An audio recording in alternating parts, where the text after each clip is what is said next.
Okay, तो इस lesson के अंदर हम कवर करने वाले हैं थर्ड नॉर्मल फॉर्म, जो आपके नॉर्मलाइजेशन का। तो इसके अंदर हमारे पास moving to third normal form के अंदर हमारे पास क्या क्या होना चाहिए to be in third normal form. अगर आप चाहते हैं कि आपको थर्ड नॉर्मल फॉर्म अप्लाई करना है तो आपके पास पहले क्या होना चाहिए, a database must be in first NF and second NF. कौन से क्लियर हो गया? और all columns must be fully functionally dependent on the primary key। यानी आपकी जो प्राइमरी की थी, प्रीवियस लेक्चर के अंदर हमने पढ़ा था ना कस्टमर आईडी, उसी पे सारे के सारे टेबल के कॉलम डिपेंडेंट होने चाहिए। ऐसा ना हो कि बाकी के जो टेबल के 3 या 2 कॉलम है वो किसी और टेबल पे डिपेंडेंट। सही? तो इस आपके जो है चीजों को हम क्या कहते हैं, फंक्शनल डिपेंडेंसी कहते हैं। There are no transitive dependency, और जो हम अभी अप्लाई करने वाले हैं ये आपकी ट्रांजिटिव डिपेंडेंसी कहलाती है। अब ये ट्रांजिटिव डिपेंडेंसी क्या है, इसको हम कवर करने वाले हैं। क्या? Transitive dependency. फंक्शनल डिपेंडेंसी तो समझ में आ गया था ना, कि अगर एक ही टेबल में प्राइमरी की के अलावा किसी कॉलम को एक दूसरे पे डिपेंडेंसी हो तो उसको फंक्शनल डिपेंडेंसी कहते हैं। सही है? अब ये ट्रांजिटिव डिपेंडेंसी क्या है? तो ट्रांजिटिव डिपेंडेंसी इस सेंस के अंदर होती है, सुन लें। In this table customer ID and product ID depend on the order ID. अब देखिए ये पूरा डेटा है, एक है ऑर्डर आईडी, दूसरी है कस्टमर आईडी और product ID, price, quantity, total. समझ में आया? अब ये टोटल कॉलम है, जैसे आप समझ लो ई कॉमर्स की वेबसाइट है, उसका डेटाबेस है जिसकी आपको एग्जांपल्स दी गई है। सही है? तो यहां पे कोई भी बंदा ऑर्डर करता है तो उस ऑर्डर करने के वक्त आपको कस्टमर की आईडी होनी चाहिए, यानी कौन सा कस्टमर ऑर्डर कर रहा है। सही? फिर कौन सी प्रोडक्ट का ऑर्डर कर रहा है, कौन सा क्लियर हो गया? फिर उसकी प्राइस कितनी है उस प्रोडक्ट की, और वो कितनी क्वांटिटी खरीद रहा है उस एक प्रोडक्ट की, यानी 15, 10, 5, 2 कितनी क्वांटिटी खरीद रहा है। फॉर एग्जाम्पल 50 की एक समझ लो AB111 के नाम से प्रोडक्ट है, उस प्रोडक्ट की ऑर्डर आई है, किस कस्टमर ने की है और कितनी क्वांटिटी खरीद रहा है। फॉर एग्जांपल इस आईडी के थ्रू या इस प्रोडक्ट की आईडी के थ्रू एक समझ लो क्या है हमारे पास, एक टी शर्ट है। सही है? तो आपने कितनी क्वांटिटी खरीदी है? फॉर एग्जांपल आप समझ लो 1000 खरीदी है, आप एज अ कोई शॉप चलाते हैं क्लोथ्स वगैरह का, और आपने खरीदी है, और आपका टोटल कितना बनता है, 50,000 बनता है एक प्रोडक्ट के समझ लो एक ऑर्डर में। कॉन्सेप्ट क्लियर है? तो ये रिकॉर्ड्स है। अब इस तरह के सिनेरियो के अंदर हमें क्या करना है, अपने थर्ड नॉर्मल फॉर्म को टेस्ट करना है। In this table customer ID and product ID dependent on the order ID. यानी अगर भी बंदा ऑर्डर करता है तो सबसे पहले हम चेक करते हैं कि कस्टमर कौन सा है जिसने ऑर्डर किया और कौन सी प्रोडक्ट ऑर्डर किया। कौन सा क्लियर है? अब यहां पे क्या होगा, and no other column good, बाकी के कॉलम गुड नहीं है। ये कॉलम गुड क्यों नहीं है, यानी ये जो 3 कॉलम आपको बाकी दिख रहे हैं, प्राइस, क्वांटिटी, टोटल। अब एक पहले तो देख लें, टोटल का जो आपका कॉलम है किस पे डिपेंडेंट है, प्राइस और क्वांटिटी पे। कुछ समझ में आया? क्योंकि टोटल का आप समझ लो डेटा तभी मिलेगा जब आप प्राइस और क्वांटिटी को मल्टीप्लाई करेंगे। कुछ समझ में आया? यानी टोटल डिपेंडेंट है प्राइस और क्वांटिटी पे। अच्छा, दूसरी चीज सुनिएगा, यहां पे कल को ये होता है कि आप अगर क्वांटिटी बढ़ाते हैं तो प्राइस कम होगी, ये मार्केट का रूल है। अगर आप फॉर एग्जांपल 5 चीजें खरीद रहे हो तो आपको 50 की मिलेंगी, अगर आप 10 खरीदेंगे तो आपको शायद 45 या 40 की देंगे। उससे होता है ना? तो क्वांटिटी इफेक्ट करती है प्राइस पे। तो समझ में आया? अब ये सिनेरियो होता है, अब ई कॉमर्स की वेबसाइट पे ये होता है, आप ऑनलाइन चले जाएं, आपको क्वांटिटी बताई जाती है, अगर आप 2 खरीदते हैं तो इतने पैसे होंगे, अगर आप 10 खरीदते हैं तो इतने पैसे होंगे। तो इस तरह के सिनेरियो के अंदर एक्चुअल में ये बता रहा है कि क्या हुआ, stated in other way, if you know the order ID you know the customer ID and product ID. यानी अगर आप देखेंगे कि ऑर्डर कौन सा है तो आपको पता चल जाएगा कि ये ऑर्डर है तो इसकी ऑर्डर किसने किया है, कस्टमर ने, और कौन सी प्रोडक्ट का किया। कॉन्सेप्ट क्लियर हो गया? यानी अगर आपको ऑर्डर आईडी पता है तो आपको कस्टमर आईडी भी पता होगी और प्रोडक्ट आईडी भी पता होगी। कॉन्सेप्ट क्लियर हो गया? ठीक। उसके बाद यहां पे क्या होगा, ऑर्डर आईडी के ऊपर क्या क्या डिपेंडेंट है, कस्टमर आईडी और प्रोडक्ट आईडी। बाकी कौन से कॉलम डिपेंडेंट नहीं है? ये तीनों के तीनों आपके डिपेंडेंट नहीं है। ये आपस में कुछ डिपेंडेंसीज रखते हैं। वो कौन सी डिपेंडेंसीज है? वो आपकी, अब देखते हैं कि वो फंक्शनली डिपेंडेंसी है या आपकी समझ लो कौन सी है, ट्रांजिटिव डिपेंडेंसी है। अब आपको अभी तक ट्रांजिटिव डिपेंडेंसी समझ में नहीं आई है, फंक्शनल डिपेंडेंसी का पता है ना? अब आगे चलते हैं, अब देखें क्या होता है। अब यहां पे देखें, टोटल की चीजें बता रहा है, but there are some fields that are not dependent on the order ID. यहां पे कुछ फील्ड्स या कुछ कॉलम आप समझ लो ऑर्डर आईडी जो हमारा प्राइमरी की कॉलम है इस पे डिपेंडेंट नहीं है। कॉन्सेप्ट क्लियर हो गया? अब total is the simple product of price and quantity. Product कहते हैं मल्टीप्लीकेशन को। तो हमारे पास ये जो टोटल है एक्चुअल में ये मल्टीप्लीकेशन होती है क्वांटिटी और प्राइस के कॉलम की। यानी टोटल अगर मालूम करना है तो आपको प्राइस और क्वांटिटी को क्या करना पड़ेगा? आपस में मल्टीप्लाई करना पड़ेगा, राइट? तो यहां पे देखें, as such has a transitive dependency to price and quantity. तो टोटल को आप समझ लें, ये जो टोटल है वो डिपेंडेंसी रखता है इन दो कॉलम पे, लेकिन वो डिपेंडेंसी ट्रांजिटिव है। वो डिपेंडेंसी क्या है? ट्रांजिटिव है। अब देखिएगा, अगर आपकी प्राइस 1000 क्वांटिटी पे कितनी है? 50 है। अगर आप 2000 क्वांटिटी खरीदेंगे तो शायद आपको ये 35-40 में दे दे प्रोडक्ट, तो टोटल कम बनेगा। कुछ समझ में आया?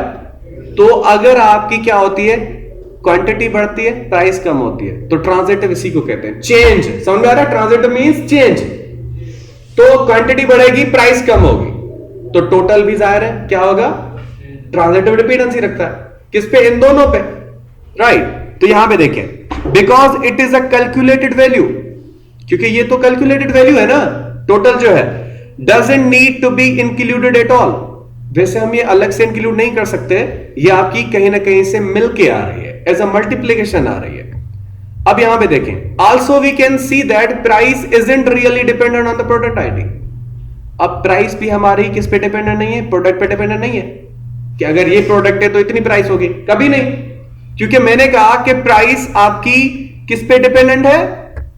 क्वांटिटी पे डिपेंडेंट है। अगर आपकी क्वांटिटी बढ़ती है प्राइस कम होती है, अगर क्वांटिटी कम होती है प्राइस बढ़ती है। कॉन्सेप्ट क्लियर हो गया जी? अब यहां पे क्या है देखें, it price isn't really dependent on the product ID और ऑर्डर आईडी। ये किस पे डिपेंडेंट है? कस्टमर 1001 बॉट AB11 प्रोडक्ट, यानी ये प्रोडक्ट किसने खरीदी है? ये खरीदी है कस्टमर जिसकी आईडी क्या है? ये रहा, ठीक है। इसने क्या खरीदा है? ये वाली प्रोडक्ट खरीदी है।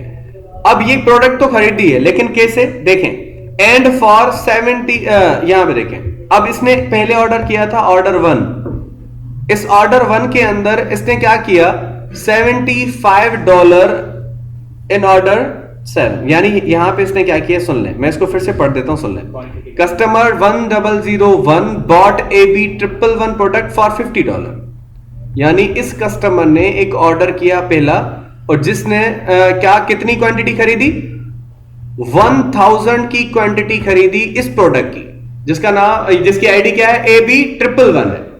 तो इसको वो प्राइस, यानी वो एक प्राइस, एक क्वांटिटी, यानी समझ लो एक प्रोडक्ट की कितनी प्राइस दे रहे हैं? ये 50 दे रहे हैं, जब ये खरीद रहा है 1000 प्रोडक्ट।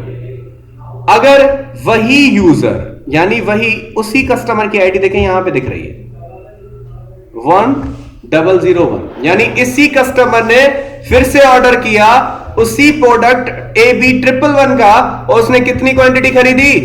100। तो वही प्रोडक्ट उसको 75 में दे रहे हैं लोग। और ये सिनेरियो कैसे इसने दिया है देखिएगा जरा।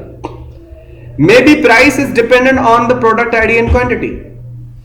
तो प्राइस किस पे डिपेंडेंट है? प्रोडक्ट आईडी एंड क्वांटिटी पे, क्योंकि प्राइस मैंने बोला कि किस तरह की प्रोडक्ट है और उसकी कितनी क्वांटिटी आप खरीद रहे हो, तो उस तरह से ऑटोमेटिक प्राइस क्या हो रही है? आपकी डिपेंडेंसी रखती है। सही है? तो प्राइस कम ज्यादा हो रही है ना जी। The more you buy of a given product the cheaper that product becomes. ऐसे ही होता है ना कि अगर आप ज्यादा खरीदते हैं तो आपको वो कम प्राइस में मिलती है चीज, ठीक है। So we asked the business manager, actual में ये किसी बिजनेस मैनेजर्स को बोला गया था, according to their requirement they create such kind of scenario. सही है। सो जब भी किसी बिजनेसमैन से मिले और उसने क्या बोला इनको कि दैट इज द केस, ये केस होता है हमारी मार्केटिंग के अंदर कि जब भी हम कोई चीज भेजते हैं, अगर उसकी क्वांटिटी ज्यादा खरीदी जाती है तो उसकी प्राइस हम कम कर देते हैं।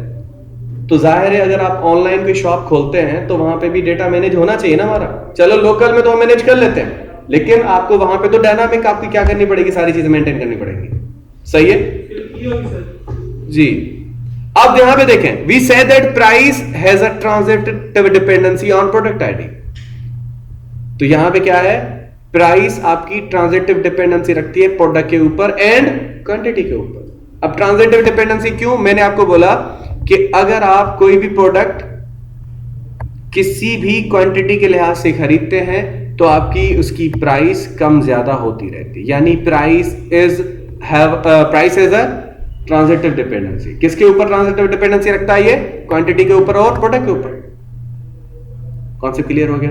क्योंकि कुछ प्रोडक्ट होती हैं कि अगर आप क्वांटिटी बढ़ा भी दें तो वो उसी ही चीज में सेल होती है ना, तो वो प्रोडक्ट पे डिपेंड करता है। Concept clear. So this means that price isn't just determined by the order ID. तो आपकी प्राइस वैसे ही मालूम नहीं होती कि आपके ऑर्डर आईडी से ही वो गेट की जाए, but it also determined by the size और क्वांटिटी। तो क्वांटिटी से मालूम किया जा सकता है कि प्राइस कितनी हो। यानी मेरा कहने का मकसद ये है कि प्राइस डिपेंडेंट नहीं है किस पे, ऑर्डर आईडी के कॉलम पे। ये आपस में डिपेंडेंट है। किस पे डिपेंडेंट है भाई, क्वांटिटी पे और प्रोडक्ट पे। सही है। तो इस तरह की डिपेंडेंसी क्या कहलाती है, ट्रांजिटिव डिपेंडेंसी कहलाती है। तो पता चल गया ना, सेकंड के अंदर functional dependency, third normal form के अंदर क्या होती है, ट्रांजिटिव डिपेंडेंसी। और ट्रांजिटिव डिपेंडेंसी इस तरह के सिनेरियो के अंदर होती है। It is also determined by the size or quantity of the order and of course what is ordered। तो आपको ये भी डिपेंड करना है कि आपने ऑर्डर क्या किया है। सही है। तो यहां पे आते हैं।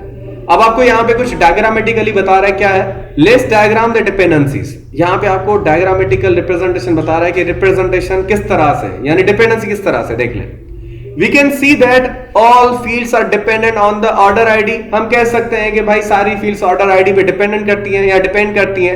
the primary key white lines, यहां पे जो आपको दिखा रहा है ये प्राइमरी की आपकी, ये कौन सी है हमारी कॉलम, ऑर्डर आईडी है ना। तो ऑर्डर आईडी आप समझ लो इज अ प्राइमरी की है और सारी चीजें किस पे डिपेंडेंट होनी चाहिए, ऑर्डर आईडी के ऊपर, जबकि ये नहीं है, जबकि ये नहीं है। उसके बाद यहां पे आते हैं। अब यहां पे देखें, but total is also determined by the price and quantity है येलो लाइंस। तो यहां पे जो येलो लाइंस है वो क्या बता रहा है कि टोटल डिपेंडेंट है किस पे, प्राइस और क्वांटिटी पे। सही है।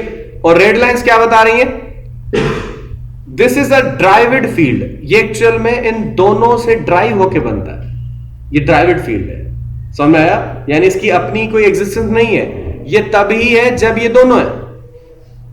कॉन्सेप्ट क्लियर हो गया। ठीक। We can save a lot of space by getting rid of it all together and just calculating total when we need it.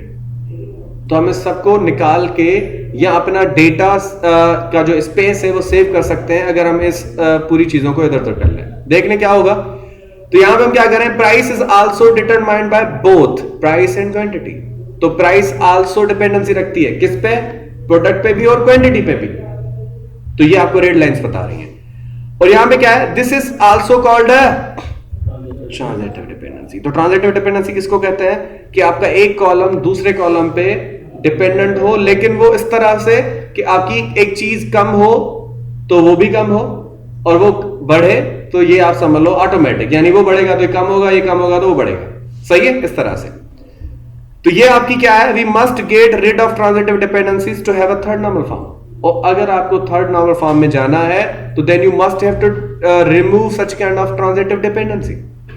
Concept clear है। चलें यहां पे आते हैं। We do this by moving the transitive dependency into a second table. तो हम कैसे कर सकते हैं, ये जो ट्रांजिटिव डिपेंडेंसी है हम इसको अलग से किसी टेबल में मूव कर देते हैं। कॉन्सेप्ट क्लियर है। चलें यहां आते हैं। By splitting out the table, we can quickly adjust our price table to meet our competitor और if the price changes from our suppliers. अब यहां पे होता क्या देखें, अब मैं क्या करूंगा, एक अलग से टेबल बना के हर प्रोडक्ट की एक क्या बना देंगे, क्वांटिटी के लिहाज से प्राइस बता दूंगा। यानी किस तरह से, सुन लें, मैं यहां पे क्या कर दूंगा, अगर प्रोडक्ट की आईडी 1 है, अब आप क्या करते हो, अगर आप फॉर एग्जांपल एक क्वांटिटी खरीदते हैं तो हम आपको 100 में देंगे। कितने में देंगे, 100 के अंदर। लेकिन मैं यहां पे, अच्छा देखें, उसी प्रोडक्ट को मैं 15 वैल्यूज दे दूंगा, समझ में आया, यानी एक पूरा चार्ट बता दूंगा अलग से, हाँ प्री डिफाइन कर देंगे। कैसे कि भाई अगर यही प्रोडक्ट इतनी खरीदी जाती है तो इतने में देंगे, इतनी खरीदी जाती है तो इतने में देंगे, इतनी खरीदी जाती है तो इतने में देंगे, लेकिन वो अलग से टेबल होगी। कुछ समझ में आया? तो इस तरह के सिनेरियो से हमारा क्या होता है, एक तो स्पेस सेव होता है और हमारी ट्रांजिटिव डिपेंडेंसीज भी क्या हो जाती है, खत्म हो जाती है। कौन सा क्लियर? फिर हम क्या कर देंगे, प्राइमरी की और फॉरेन की का क्या बना देंगे, रिलेशनशिप बना देंगे इसके। ठीक है, अब यहां पे देखें ऐसे स्प्लिटिंग करेंगे, कौन सी, प्रोडक्ट आईडी, क्वांटिटी और प्राइस को अलग से कहीं मूव कर देंगे। सही, देखें, the second table is our pricing list, think of quantity as a range. अगर आप सोचते हैं कि आपकी क्वांटिटी एज अ रेंज है, देख लें, अब मैं यहां पे क्या बता देता हूं कि AB111 जो है, अगर आप 1 से लेकर 100 तक कोई चीज खरीदते हैं तो समझ में आया, और 101 से लेकर 500 तक कोई चीज खरीदते हैं, और आप 500 से ज्यादा कुछ खरीदते हैं, यानी क्वांटिटी अगर आपकी 500 से ज्यादा कोई चीजें खरीदते हैं, किसकी, किसी भी प्रोडक्ट की, वैसे ही दूसरी प्रोडक्ट की मैं यहां पे लिस्ट बता दूंगा, जिसे मैंने आपको बता दिया कि ये दूसरी प्रोडक्ट है, इसको आप अगर 1 से 10 तक कोई क्वांटिटी खरीदते हैं, यानी आपने 1 खरीदा, 5 खरीदी, 10 खरीदी, तो फॉर एग्जांपल उसके लिए हमारा डिस्काउंट बताया होगा। सही हो गया? ठीक है, और उसके बाद हम 11 से अगर 50 तक कोई प्रोडक्ट्स खरीदते हैं तो उसका अलग से डिस्काउंट होगा, या whatever the price is, we have to define another table, जो आपकी अलग से टेबल बन रही है। उसके बाद द प्राइमरी की for this second table is a composite of product ID and quantity. अच्छा, कंपोजिट की कैसे बनती है वो भी बता दूंगा मैं आपको, don't worry about that. 2 primary keys होती हैं जिनको हम एज अ कंपोजिट की बना देते हैं। सही है, यानी हमें लग रहा होता है ना कि अगर 2 कॉलम एज अ क्या है, यूनिक है, तो दोनों को हम क्या बना देते हैं, एज अ प्राइमरी की बना देते हैं, लेकिन वो दोनों आप समझ लो एज अ कंपोजिट होते हैं। ठीक है, so congratulations, we are now in third normal form. तो अभी हम थर्ड नॉर्मल फॉर्म के अंदर है। How, we can also quickly figure out what price to offer our customers for any quantity they want. यहां पे देखो, AB111 अगर आप एक क्वांटिटी खरीदते हैं तो कितने की मिलेगी, वही AB111 अगर आप 100 से ज्यादा खरीदते हैं कितने की मिलेगी। सही हो गया, अगर आप वही प्रोडक्ट AB111 500 से ज्यादा खरीदते हैं कितने की मिलेगी, 50 रुपीज। कॉन्सेप्ट क्लियर हो गया?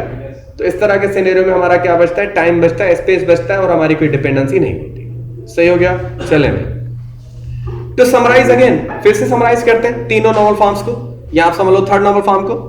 A database is in third normal form if it is in second normal form. अगर आप चाहते हैं कि हमारी टेबल थर्ड नॉर्मल फॉर्म के अंदर होनी चाहिए, तो सबसे पहले आपको देखना पड़ेगा कि क्या वो सेकंड नॉर्मल फॉर्म में है या नहीं है।